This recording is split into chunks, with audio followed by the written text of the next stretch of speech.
সুপ্রিয় দর্শক আসসালামু আলাইকুম, কেমন আছেন আপনারা? নিশ্চয়ই ভালো আছেন। আজকের ভিডিওতে আপনাদের সবাইকে স্বাগত জানাচ্ছি। আজকে আমি আপনাদের সাথে একটা ইম্পর্টেন্ট টপিক নিয়ে আলোচনা করব।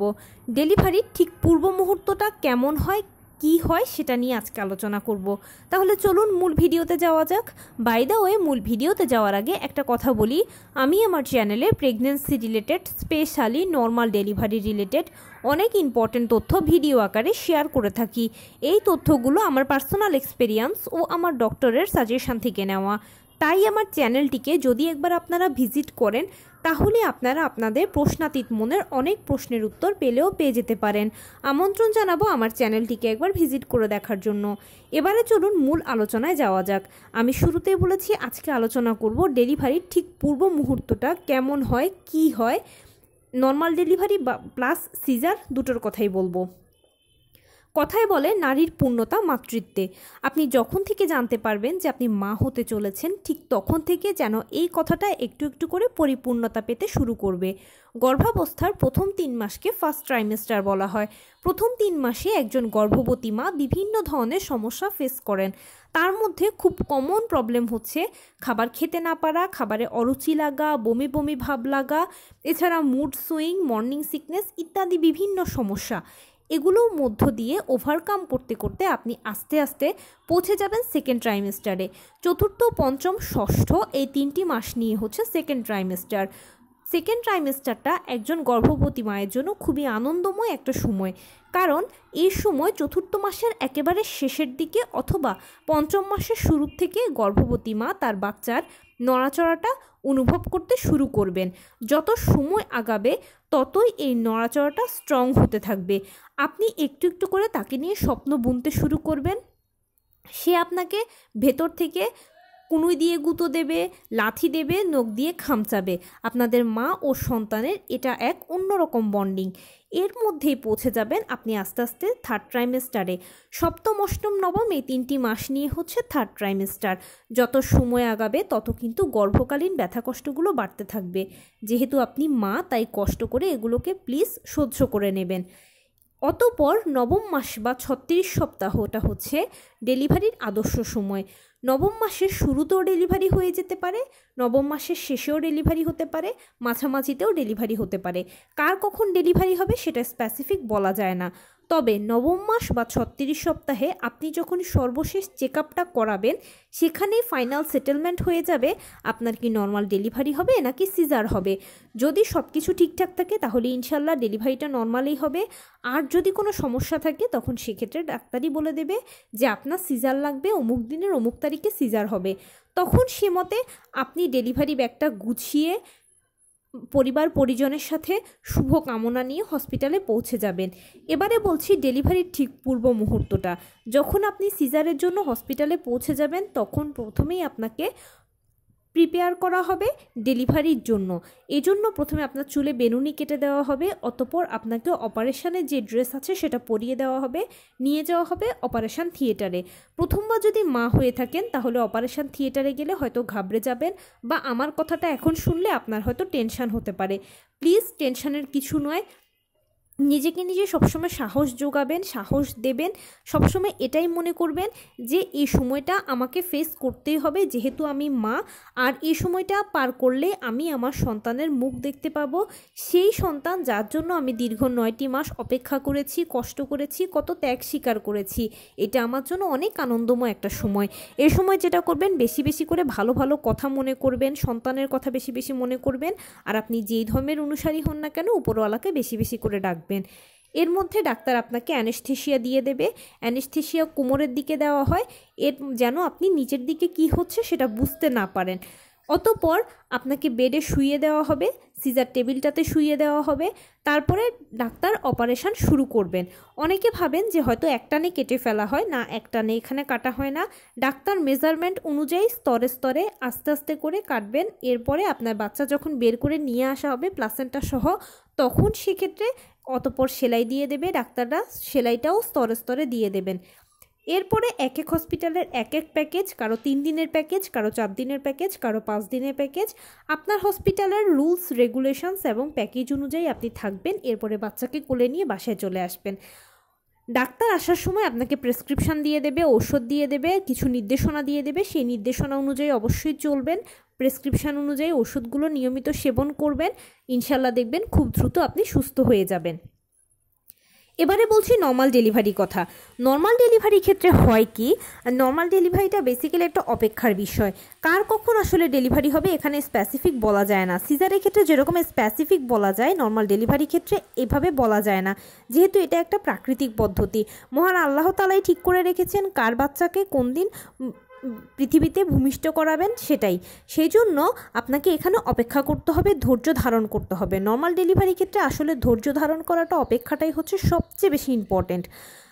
প্রথমে আপনি কনসিভ করার পরে আপনার ডাক্তার আপনাকে যে বা ইডিডি বা এক্সপেক্টেড ডেলিভারি ডেটটা দেবে, সেই ডেট অনুযায়ী আপনার ডেলিভারিটা হয়ে গেলে হয়ে যেতে পারে। যদি তখন আপনার ডেলিভারি না হয় তাহলে অবশ্যই আপনি ডাক্তারের কাছে যাবেন। গেলে ডাক্তার আপনাকে চেক আপ করে আরও এক্সট্রা 7 দিন সময় দেবে। সেই 7 দিনের ভেতরেও আপনার ডেলিভারি হয়ে যেতে পারে।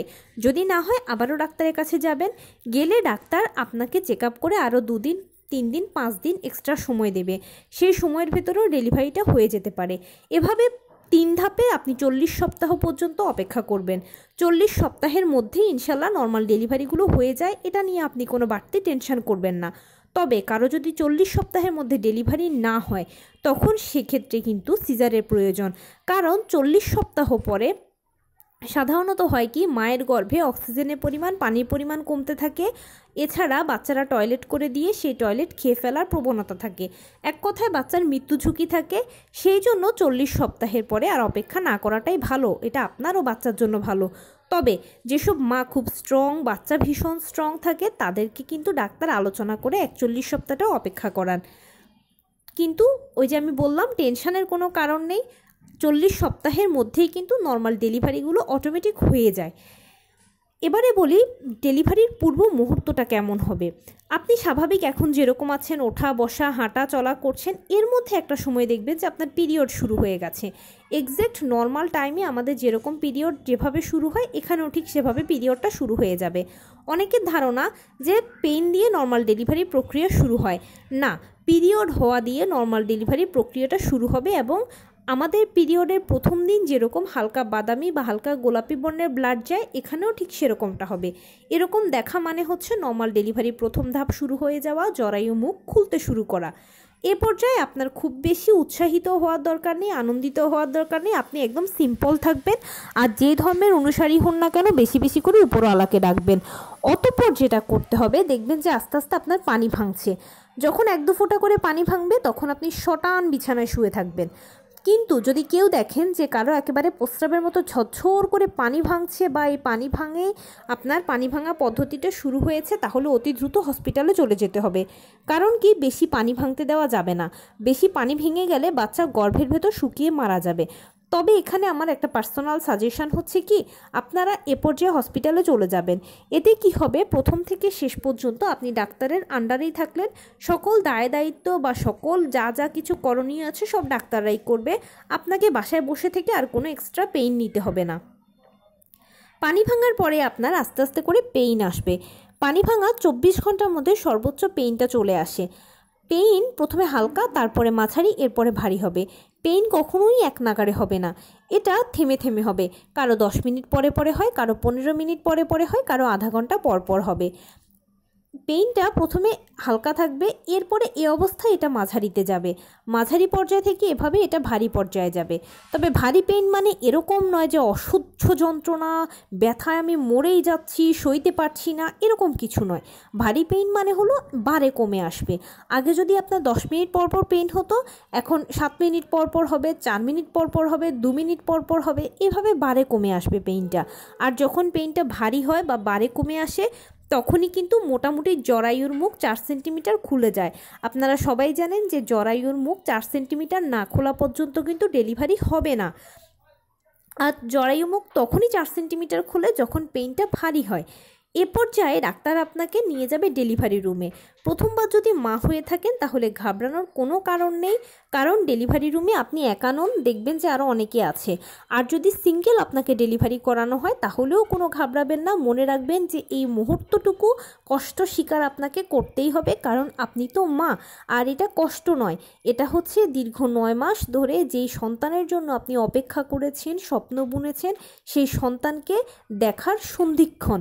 এই সময়টুকু পার হয়ে গেলেই আপনার সন্তানকে আপনি কোলে নিতে পারবেন, দেখতে পারবেন, আদর করতে পারবেন। তাই এই সময় বেশি বেশি করে উপরওয়ালাকে ডাকবেন, আপনি যেই ধর্মের অনুসারী হন না কেন। আর বেশি বেশি করে সন্তানের কথা মনে করবেন, কোনো টেনশনও মনে আনবেন না, কোনো ভয়ও পাবেন না। যখন আপনাকে ডেলিভারি টেবিলে নিয়ে যাওয়া হবে, আপনাকে ডাক্তাররা এ পর্যায়ে স্যালাইন পুশ করবেন ক্যানোলার মাধ্যমে। আর এই স্যালাইনের মধ্যে বিভিন্ন ধরনের ইঞ্জেকশন দিয়ে দেওয়া হবে, যেন পরবর্তীতে ডেলিভারির ধাপটা সহজ হয়। এরপরে ডাক্তাররা যখন দেখবেন যে আপনার বাচ্চা আস্তে আস্তে করে নিচের দিকে নামছে, তখন ডাক্তার আপনাকে বলবে যে মা চাপ দিন, জোরে জোরে চাপ দিন। আপনি সে সময় জোরে জোরে 2-3টে চাপ দিতে যদি পারেন, তাহলেই দেখবেন যে দ্রুত বাচ্চা বেরিয়ে গেছে। আর প্লাসেন্টা ডেলিভারির মাধ্যমে সাকসেসফুলি আপনার নর্মাল ডেলিভারিটা জার্নি শেষ হয়ে যাবে। তবে এখানে একটা টেকনিক হচ্ছে কি, চাপ দেওয়ার সময় আপনি মাথার নিচে একটা বালিশ দিয়ে রাখবেন বা কিছু একটা মাথার নিচে দিয়ে রাখবেন, আর দুটো হাতকে কিছু সাহায্যে মুঠি করে ধরে রাখবেন। এতে আপনার ফুল বডি আপনাকে খুব ভালো সাপোর্ট দেবে চাপ দেওয়ার ক্ষেত্রে। আর জোরে জোরে 2 বা 3টে চাপ দিতে পারলেই বাচ্চা অনায়াসে বেরিয়ে চলে আসবে, কারণ বাচ্চাও চাপ দিচ্ছে ভেতর থেকে বের হওয়ার জন্য। এখানে একটা কথা বলি, ডাক্তার আপনাকে যদি জিজ্ঞেস করেন যে সেলাইয়ের প্রয়োজন হলে কি সেলাই দেব, তখন সেক্ষেত্রে আপনি ডাক্তারকে বুদ্ধিমানের মতো এটাই বলবেন যে যেভাবে ভালো হয় সেটাই করবেন। আর যদি সেলাই লাগে তাহলে অ্যানেস্থেসিয়া ব্যবহার করবেন, যদিও ডাক্তাররা অ্যানেস্থেসিয়া ব্যবহার করবেন। কারণ কি, যাদের প্যালভিসটা মোটামুটি প্রশস্ত হতে পারে, যেমন বাচ্চার মাথাটা হচ্ছে 10 সেন্টিমিটার, এখন আপনার প্যালভিসটা যদি 10.5 থেকে 11 সেন্টিমিটার প্রশস্ত হতে পারে, তাহলে আপনার সেলাই লাগবে না। আর যদি আপনার বাচ্চার মাথা তো 10 সেন্টিমিটার, আপনার প্যালভিস যদি 9 থেকে 9.5 সেন্টিমিটার প্রশস্ত হয়, তাহলে আপনার সেলাই লাগবে। কারণ আপনার ওই চাপা প্যালভিসটা দিয়ে যদি বাচ্চাকে টেনে টেনে বের করা হয় বা টেনে হিঁচড়ে বের করা হয়, তাহলে হবে কি, বাচ্চার ঘাড়ের দুপাশের যে রগগুলো আছে এগুলো ছিঁড়ে যাওয়ার হয়তো একটা সম্ভাবনা থাকে। অথবা আপনিও প্রেশার দিচ্ছেন বাচ্চাকে বের করার জন্য, বাচ্চাও প্রেশার দিচ্ছে বের হওয়ার জন্য। আপনাদের উভয়ের মিলিত প্রেশারের ফলে কি হবে, এবড়োথেবড়োভাবে জরায়ু ছিঁড়ে বা যৌনাঙ্গ ছিঁড়ে বাচ্চা বেরিয়ে যাবে। এতে কিন্তু আপনারই ক্ষতি হবে সবচেয়ে বেশি। এর থেকে বরঞ্চ যদি হালকা করে সাইডটা একটু ছেটে দেওয়া হয়, তাহলে সেক্ষেত্রে আপনার জন্য ভালো, বাচ্চার জন্য ভালো, দুজনেই সেফ থাকলেন। আর একদম টেনশন নেবেন না, কারণ কি, যখন ডাক্তাররা কাটবেন বা সেলাই করবেন, দুক্ষেত্রে লিকুইড অ্যানেস্থেসিয়া ব্যবহার করবেন। এটা তুলো দিয়ে ঘষে দেওয়া হয়, খুব অল্প সময়ের মেয়াদ থাকে। তবে আপনি তো ডাক্তারকে যেহেতু আগেই বলে দেবেন যে অ্যানেস্থেসিয়া ব্যবহার করার জন্য, সো আপনার যদি কাটার প্রয়োজনও হয় তাহলে অ্যানেস্থেসিয়া ব্যবহার করবে, আপনি বুঝতে পারবেন না। এর পরবর্তীতে ডাক্তার আপনাকে অ্যান্টিবায়োটিক দেবে এবং ভিটামিন সি সেবন করতে দেবে, হাইকোমেটটা ব্যবহার করতে বলবে, ঠান্ডা পানি ব্যবহার করতে বলবে, 1.5 মাস সহবাস করতে নিষেধ করবে। এই জিনিসগুলো যদি মেনটেন করেন, তাহলে ইনশাল্লাহ 7-8 দিনের মধ্যে একেবারে আপনি সুস্থ হয়ে যাবেন। এবং ডাক্তারদের নির্দেশনা অনুযায়ী চললে সেলাই কাটা, ছেঁড়া, ফাটা কোনো টেনশন নেই, অটোমেটিক সেলাইটা ভালো হয়ে যাবে। তো এই ছিল আজকের ভিডিও। কেমন লাগলো বলুন?